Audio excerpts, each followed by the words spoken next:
Bonjour, c'est Ursule encore. On est le 6 mars 2018. Je viens de sonner la trompette et nous rappeler à tous que notre Seigneur Jésus-Christ arrive bientôt. Alors il est le temps que nos montagnes soient abaissées et nos vallées comblées parce qu'il arrive. Alors si tu es là encore à traîner les pattes, comme on le dit si bien, il est temps pour toi vraiment de relever la tête et de voir dans ta vie ce que tu devrais laisser pour être prête. Parce que ce jour-là, quand le Seigneur sera là, ce sera subitement. Tu n'auras pas le temps de te préparer. C'est maintenant qu'il faut que tu te prépares. Donc voilà, aujourd'hui, je viens apporter un autre message sur tous ensemble pour le compromis ou bien tout seul avec Christ pour ami. Donc voilà, alors vous savez, on est vraiment dans cette étape, c'est cette période-là de nos vies où nous attendons le Seigneur Jésus. C'est dit dans la parabole des 10 vierges que il y a 10 vierges qui sont parties à la rencontre de l'époux. Et ce n'est pas l'époux qui est venu jusqu'à eux et puis les 10 vierges sont parties, mais elles sont parties à sa rencontre. Donc ça veut dire que elles ont peut-être flairé le temps, flairé le moment. En tout cas, elles sont parties à sa rencontre. Et ça nous dit la parabole nous dit que après l'époux a tardé, elles se sont toutes endormies. Et nous sommes vraiment dans ce temps-là où les épouses, les dix vierges, sont parties à la rencontre de l'époux. Alors, à quelle étape sommes-nous? Sommes-nous à l'étape où ils vont encore, elles vont sombrer? Ou bien sommes-nous à l'étape où vraiment elles sont sur le point... est-ce qu'on est dans l'étape où elles sont en train de se dire, donne-moi un peu de ton huile? Bon, le Seigneur sait. Mais une chose est sûre, il a fallu que 10 vierges se lèvent et partent à la rencontre de l'époux. Alors nous sommes vraiment dans ce temps-là où partout, l'Esprit dit aux uns et aux autres que c'est le temps de la venue du Messie. Alors, on ne peut donc pas rester sourd à cet appel-là si on est quelqu'un qui a marché selon le Seigneur ou bien qui marche selon le Seigneur. Alors, bon, il est ici question dans notre étude d'aujourd'hui, c'est tous ensemble pour le compromis ou seul avec Christ pour ami. Au fait, aujourd'hui dans nos églises, euh, on a l'impression qu'on marche en groupe au fait. C'est soit par les dénominations, soit par une façon de se comporter. Alors, si bien qu'aujourd'hui, il y a une certaine qualité qu'il faudrait avoir pour faire partie souvent des élites à l'église. Alors, on peut regarder en toi une qualité, on va te nommer peut-être diacre, on va te nommer peut-être ancien, on va peut-être te nommer responsable de la chorale ou bien, je ne sais pas, quelque chose. Mais il y a d'autres personnes qui seront là aussi, qui auront ces mêmes qualités, mais qui jamais ne seront nommées. Parce que peut-être elles ne font pas partie de la gang. Alors, euh, ou bien on vient dans une église et il y a les soirées agapées organisées, il y a les activités qui sont organisées pour essayer de maintenir le groupe ensemble. Alors il faut faire des activités, il faut souvent peut-être faire une sortie, aller faire un pique-nique quelque part, aller en randonnée, les gens de l'église, et peut-être aller pour faire du ski. En tout cas, on n'en finit pas de citer les activités qu'on pourrait faire ensemble de manière à se garder vraiment dans le Seigneur ou bien de garder cette communion-là entre frères et sœurs. Alors maintenant, la question, elle est celle-ci.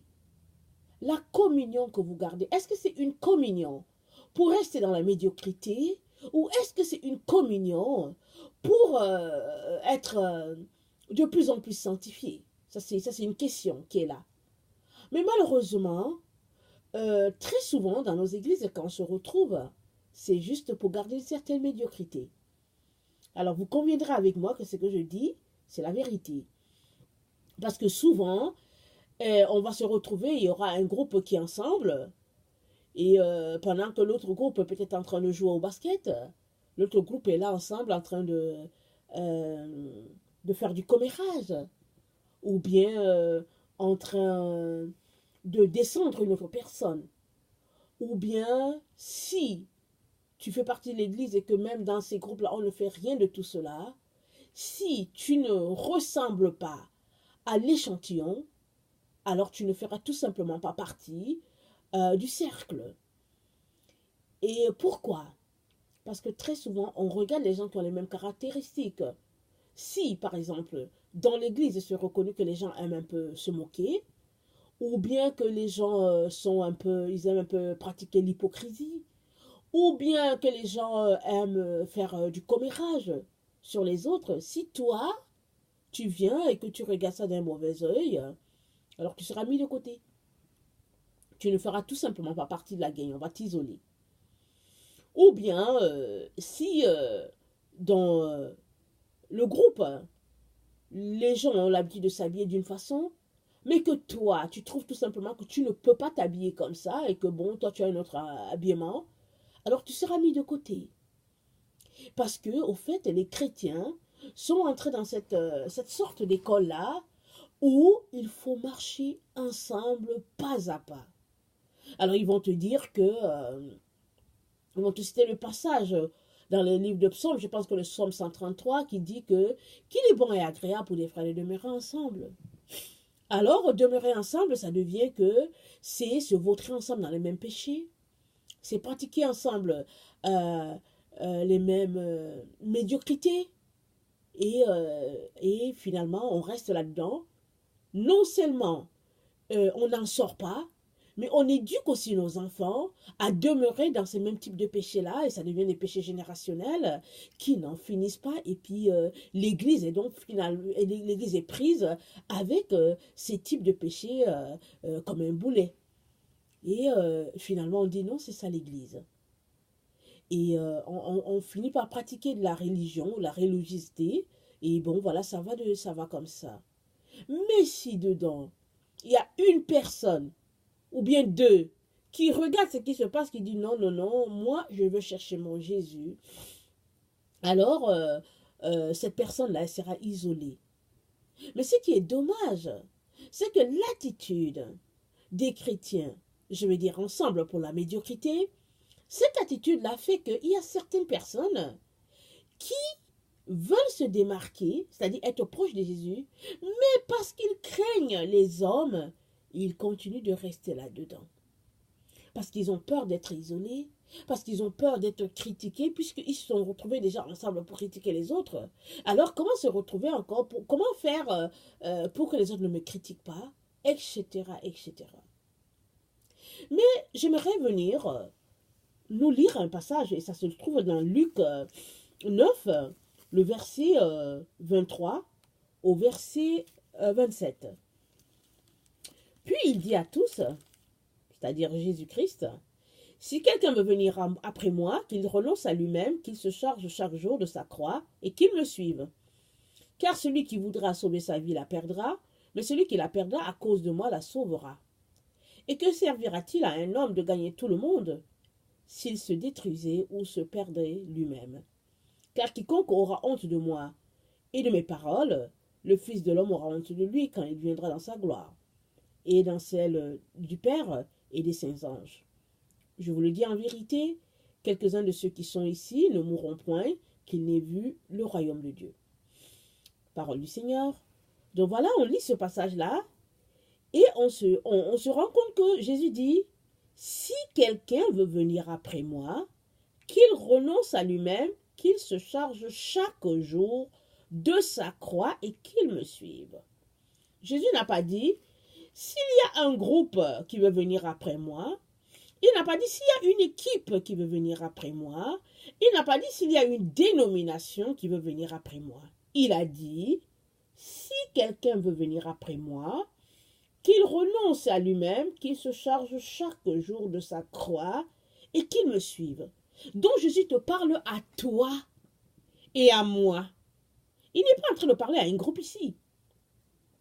Alors ne te laisse pas voler la destinée que Dieu a pour toi parce que tu veux te niveler au niveau des gens de ton église. Ou bien tu veux te niveler au niveau du groupe de prière dans le groupe de prière dans lequel tu te trouves. Ou bien le groupe d'études bibliques que tu côtoies dans ton quartier. Parce qu'en fait, l'ennemi a encore inventé cette chose-là qui est que on veut tous faire comme l'autre et puis tous ensemble. De telle sorte que quand tu es un enfant de Dieu et que tu découvres quelque chose et que tu vas aller de l'avant, et que tu vas voir par exemple une personne que tu penses qu'elle est supérieure ou bien elle est un leader et qu'elle peut t'aider, et que tu vas lui dire qu'écoute, j'ai lu ce verset-là, et puis moi je pense que voilà, et puis j'ai décidé que je vais aller de l'avant avec le Seigneur. La personne va te dire oui, c'est une bonne chose et tout, mais tu sais, on est un groupe, il faut qu'on avance ensemble. Ça, c'est un message pour te garder dans la médiocrité. Parce qu'on ne peut pas tous avancer ensemble. Même un couple ne peut pas marcher ensemble. Jésus a dit, l'homme quittera son père et sa mère, s'attachera à sa femme, les deux deviendront une seule chair. Un couple, c'est une seule chair, mais ils n'avancent pas ensemble dans leur destinée. Parce que, comme on l'a déjà vu, l'un peut servir d'entrave à l'évolution de l'autre. Ça fait partie de la vie. On l'a vu avec l'exemple d'Adam et Ève. Ève est venue, elle a déjà mangé ce que l'ennemi lui a donné. Et elle est venue, elle l'a donné à son mari. Son mari ne s'est jamais questionné, il a été voilé et il ne s'est jamais questionné. C'est quand il a fini de manger qu'il s'est rendu compte que il est tombé dans le même piège que sa femme. Alors, on ne peut pas avancer ensemble. C'est pas possible. Et quand Jésus revient, Jésus ne vient pas chercher des gens qui ont marché ensemble de manière à devenir, je veux dire, des chrétiens polis, des chrétiens, je veux dire, sans tache ni ride. Mais Jésus vient chercher des individus qui se sont sanctifiés chacun de son bord et qui sont devenus à la parure, à l'exemple de Christ. Ce sont ces gens-là que Jésus vient chercher. Alors il est important qu'on ne puisse pas tomber dans ce piège-là de la médiocrité dans les églises chrétiennes qui fait de plusieurs chrétiens des chrétiens nonchalants, des chrétiens médiocres, parce que tout le monde est comme ça. Et si toi, tu dis que tu ne veux pas être comme ça, on te met de côté. On te lance les pierres. Et tu deviens l'objet de sarcasme et de raillerie dans les réunions de prière. Ou bien souvent quand les gens se retrouvent, ils font des blagues sur toi. Parce qu'ils ne comprennent pas ton attitude. Et puis bon, finalement, ils se disent que, ah d'accord, finalement, je ne suis pas dans le champ. Je vois les mêmes choses que toi. Et puis donc voilà, comme ça, c'est comme ça que les enfants de Dieu veulent avancer. Mais moi, je suis là pour te dire aujourd'hui que tous ensemble pour la médiocrité ou seul avec Christ pour ami, il faut que tu choisisses seul avec Christ pour ami. Parce que s'il est vrai que Jésus est parti nous préparer une place et qu'il va revenir nous chercher et que là où il sera, nous serons tous aussi, alors il est aussi vrai que on n'aura pas tous les mêmes récompenses. On aura des places, mais nos places seront différentes. Parce que Dieu n'est pas un communiste. Alors, ce que tu auras sémé sur la terre, tu le récolteras. Alors, si tu as sémé de la corruption, tu récolteras la corruption. Si tu as sémé de la vie éternelle, tu récolteras la vie éternelle. Alors, il est très important de sortir de ces pièges-là qu'il y a dans les églises des hommes qui fait qu'aujourd'hui, au fait, les gens veulent avancer ensemble. C'est comme un peu quand dans une situation de guerre et quand les gens veulent servir de bouclier humain, ils se tiennent tous, ils avancent tous, serrés l'un contre l'autre, et très souvent l'ennemi qui veut tirer, souvent il ne tire pas. Mais de nos jours, les gens sont devenus vraiment, en tout cas, un peu perdus dans leur tête, et puis il y en a que ça ne gêne pas, ils peuvent tirer, et puis massacrer un grand nombre. Alors, il y a cette pensée-là qu'il faut avancer ensemble. Ou bien quand on apporte une idée, ou bien quand Dieu nous donne une idée, et quand on vient voir certains frères et sœurs, ou bien certaines personnes dans l'église, on partage l'idée, et on dit non, non, non, écoute, on n'est pas tous au même niveau, attendons d'être au même niveau, et puis il faut avancer. Alors plusieurs tombent dans le piège. Mais je veux te dire, comme on vient de le lire, Jésus a dit si quelqu'un veut venir après moi. Il n'a pas dit si un groupe veut venir après moi. Il dit si quelqu'un. Alors il parle d'unité ici. Alors il dit que servirait-il à un homme de gagner le monde entier s'il se détruisait ou se perdait lui-même? Car quiconque aura honte de moi et de mes paroles, le Fils de l'homme aura honte de lui, quand il viendra dans sa gloire, et dans celle du Père et des saints anges. Je vous le dis en vérité, quelques-uns de ceux qui seront ici ne mourront point, qu'ils n'aient vu le royaume de Dieu. Alors, dans ce dernier verset, Jésus parle de quelques-uns qui ne mourront point, mais quand il est du principe de le suivre, il parle d'unité. Il parle de l'individu, de la personne. Parce qu'il s'agit de ton âme, il s'agit de mon âme. Parce qu'en groupe, on ne peut pas avancer. Si vous rappelez bien les Écritures, la Bible dit que Jésus a enseigné souvent ses disciples, il était souvent avec eux, et à un moment, il se retirait. Il partait seul. Et parce qu'il a appris, il sait qu'il fallait aller rencontrer le Père, alors il allait retrouver son Père. Et vous savez quoi? Bon, moi je suis mariée, mon mari et moi on prie souvent ensemble, mais très très souvent, pas très très souvent, à tous les jours, chacun s'en va de son bord pour aller rencontrer son Dieu. Il va rencontrer son Père, moi aussi je vais rencontrer mon Père. Dieu me dit quelque chose de très particulier, de très spécifique pour moi, mais il lui dit aussi quelque chose pour lui. Maintenant, si le Seigneur veut que ce soit une parole pour nous deux, ou bien pour la famille, il ne manquera pas de le dire à l'un ou à l'autre. Parce que nous sommes des enfants uniques de notre Père. Avant que mon mari m'épouse, moi j'existais déjà. Et avant que moi je ne sois sa femme, lui il existait déjà. Alors c'est pas possible que on soit rendu au point où Dieu ne peut plus me parler parce que je suis mariée, ou bien que Dieu ne peut plus lui parler parce qu'il est marié. Alors si Dieu se comporte ainsi dans une relation de couple, à combien plus forte raison une relation de groupe? Alors, vraiment faisons attention pour ne pas tomber dans ce piège-là dans lequel plusieurs chrétiens se retrouvent et finalement, ils deviennent des chrétiens médiocres. Et chaque fois qu'ils entendent une parole, au lieu de courir pour obéir à la parole de Dieu, ils concertent tout le monde. Alors, ils vont appeler telle personne, ils vont dire, alors, écoute, qu'est-ce que tu penses? J'ai entendu un message que Dieu dit qu'il ne faut pas fumer, qu'est-ce que toi tu penses? Alors, il y a une personne qui va répondre, qui va dire, bon, oui, c'est vrai, ça peut être un péché pour une personne et ne pas être un péché pour l'autre.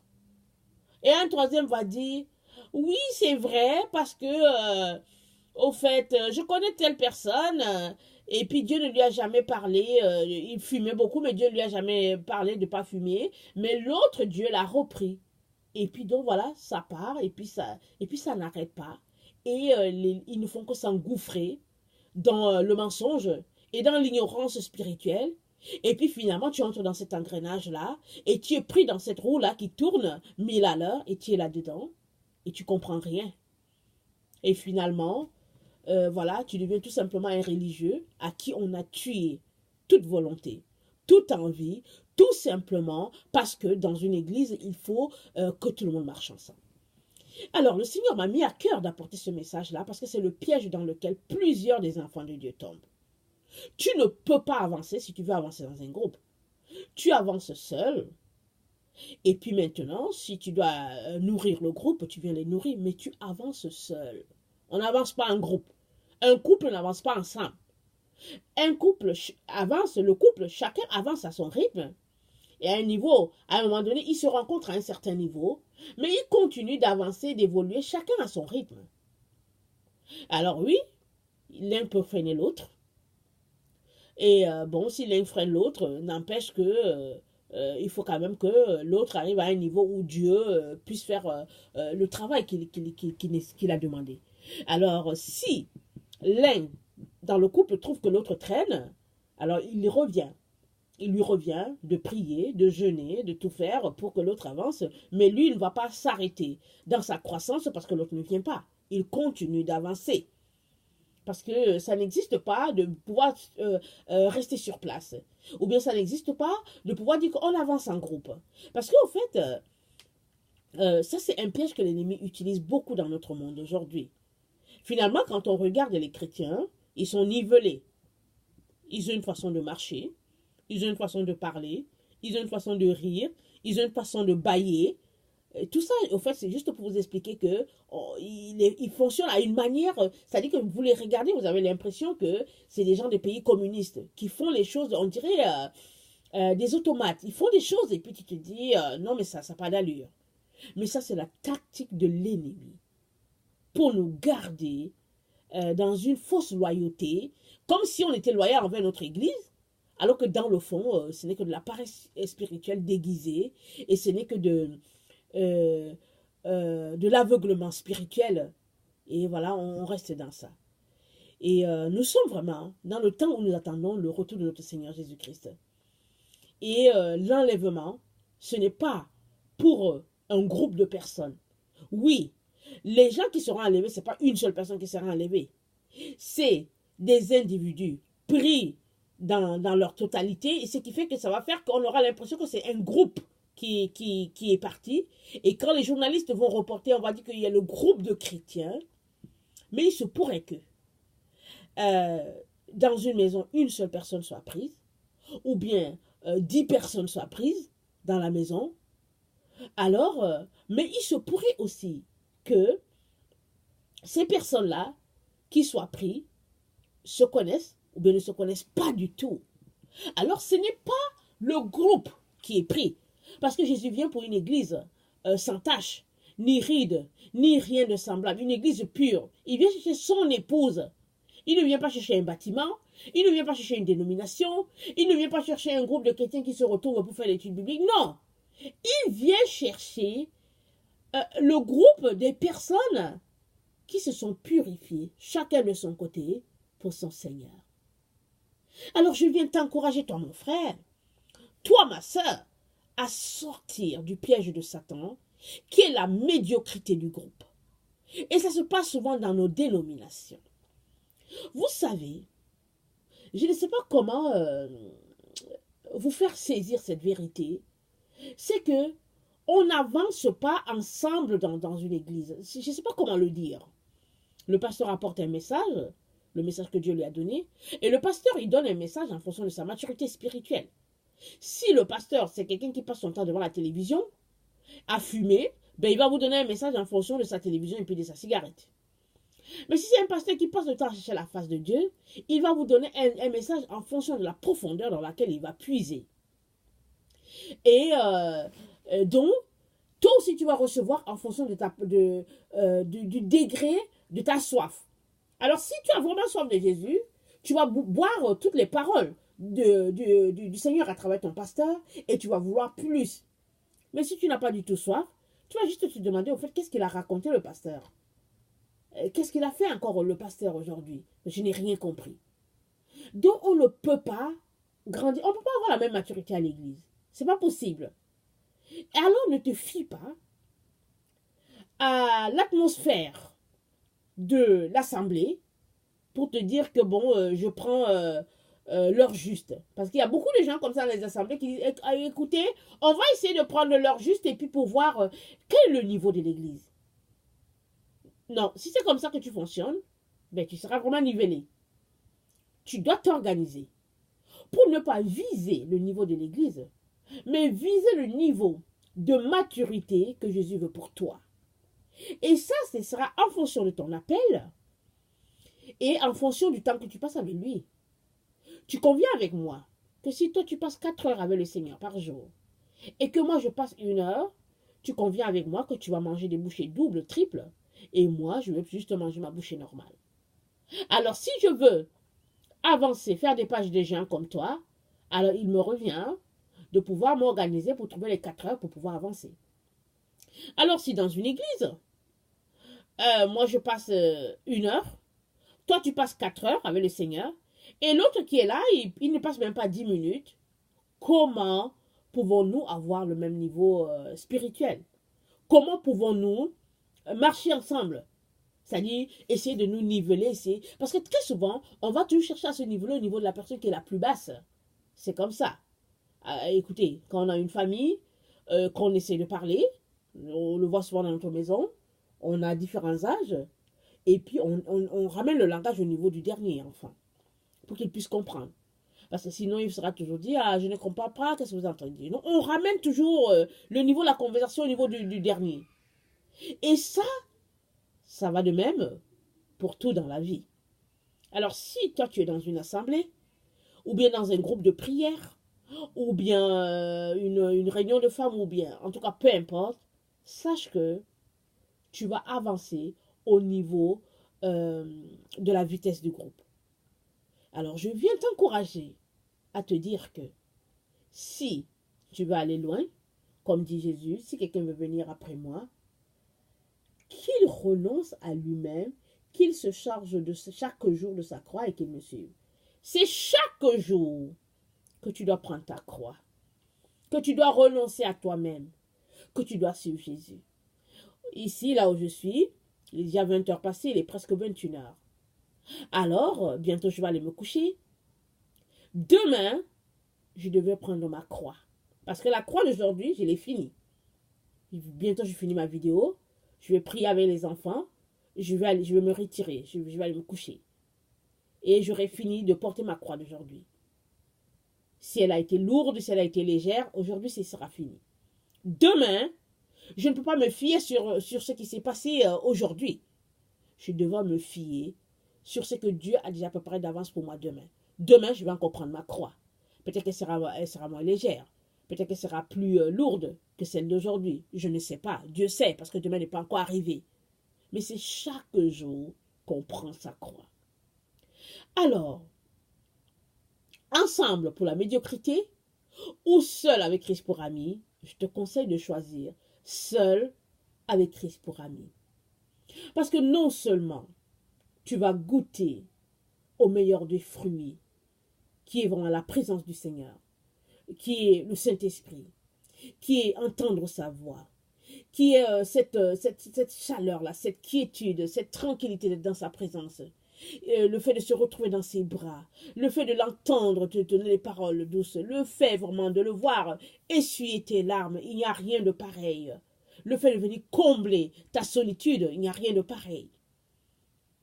Et non seulement tu as tous ces éléments-là que je viens de citer, mais aussi tu as cette intimité-là, et cette tranquillité-là, et cette persévérance dans l'attente de sa venue, qui fait que l'autre n'a pas. Parce que l'autre qui essaie de fonctionner en groupe va essayer de voir comment les gens fonctionnent dans le groupe, comment les gens prennent ça. Alors s'il y a un dans le groupe qui est découragé, alors tout le monde parle le même langage. Tout le monde dit, oh, on est découragé, on est découragé, on est découragé. Si un dans le groupe qui est en joie, alors on se passe le mot, tout le monde va essayer de rire parce qu'il faut que tout le monde soit en joie. Alors que si tu marches seul avec Christ pour ami, je peux te dire que dans ta joie, Christ est là. Dans tes pleurs, Christ est là. Et tu vas l'expérimenter à chaque moment. Et tu vas savoir que oui, tu es vraiment dans le vrai et que le temps est là où le Seigneur va venir et il va te situer. Alors donc voilà, je viens vraiment nous rappeler de ne pas négliger le temps dans lequel nous sommes. C'est vrai que le message est peut-être redondant et que vous entendez les mêmes choses et que vous ne voyez rien. Parce que l'être humain, très souvent, bouge quand ça bouge. Quand il y a des catastrophes un peu, on voit les gens un peu courir un peu partout, essayer de voir qu'est-ce qui se passe. Mais il ne faut pas que ça soit comme ça pour ta vie. Il faut que chaque jour, tu puisses poser des actes dignes de repentance et que tu puisses mener une vie d'intimité avec ton Seigneur, au jour le jour. Et la paix de Dieu qui surpasse toute intelligence te gardera proche de lui, te donnera de sonner la trompette pour les autres, et quand Christ viendra, tu seras prêt. Tu ne seras pas surpris désagréablement. Donc voilà, si toi tu es quelqu'un qui ne connaît pas le Seigneur Jésus-Christ et que tu te poses des questions sur ton éternité, j'aimerais te dire que Jésus-Christ, c'est lui le chemin. Son vrai nom, en fait, c'est Yeshua HaMashiach. Mais bon, on a traduit son nom en français, on l'appelle Jésus-Christ. Qu'à cela ne tienne, il est le seul qui peut te donner la vie éternelle. C'est la vie, c'est la vérité, c'est le chemin. Alors, il y a plusieurs personnes qui sont venues, ils ont usurpé sa place. Ils se sont fait passer prophète du peuple. Mais au fait, il n'y a pas quelqu'un d'autre qui peut sauver. La seule personne qui peut sauver, c'est Jésus. Alors, si toi tu doutes, je t'encourage à prier ton Dieu, le Dieu que tu pries. Je ne sais pas si c'est je ne sais pas si c'est le Krishna, je ne sais pas si c'est le Dieu Bouddha, je ne sais pas si c'est le Dieu Mahomet. Moi, je ne sais pas qui tu pries. Mais je veux te dire une chose. Si tu es sincère, si tu es véridique, si ton corps cherche vraiment la vérité, Dieu va se révéler à toi à travers ces dieux-là que tu pries. Il va venir. Il va voir tes pleurs. Il va voir que tu le cherches vraiment. Et il va venir se révéler. Généralement, quand Dieu vient se révéler à l'humanité, ou bien à chaque individu, il vient se révéler à travers son Fils Jésus-Christ. Jésus-Christ va t'apparaître. Il va venir, il va te dire que c'est lui que tu cherches. Il va te dire de ne plus continuer de chercher. Parce qu'au fait, tu l'as trouvé, lui. Alors, je vais t'encourager à garder le focus sur cette recherche-là. Continue de chercher. Parce qu'il est dit que celui qui cherche trouve. On ouvre à celui qui frappe. Et celui qui demande recevra. Alors Dieu va répondre à ta prière. Que le Seigneur vous bénisse, qu'il vous fortifie et qu'il vous donne de prospérer à tous égards dans sa parole. Et dans pas long, nos yeux verront le roi de gloire. Soyez bénis. Merci.